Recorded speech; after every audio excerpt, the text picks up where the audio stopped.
મને standing chairman એવું કહેતા હતા કે ભાઈ 1400 કરોડ રૂપિયાના કામ તો અત્યારે ચાલુ છે. 1400 કરોડ રૂપિયાના કામ. ભાવનગરના ઇતિહાસમાં કદાચ પહેલી વખત આટલા કામો, ને હજુ કંઈ કામ બાકી હોય તો લિસ્ટવાર તમે મોકલાવજો, અમે પૂરા કરી આપીશું તમને.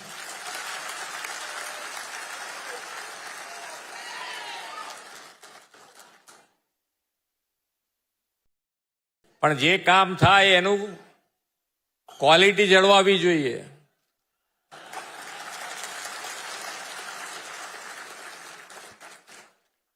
એટલે ક્વોલિટી ઉપર પણ આપણે એટલું ફોકસ રાખીને હવે કામ દરેક જગ્યાએ થઈ પણ રહ્યું છે. હવે કે હવે દરેક જણની ધ્યાન રાખે છે કે ભાઈ ક્વોલિટી પણ સારી રહે, દરેકે દરેક કામની ગુણવત્તા જળવાય, એના ઉપર પણ ખૂબ સારું ધ્યાન આપવામાં આવે છે અને એ રીતે કામો આગળ વધી રહ્યા છે.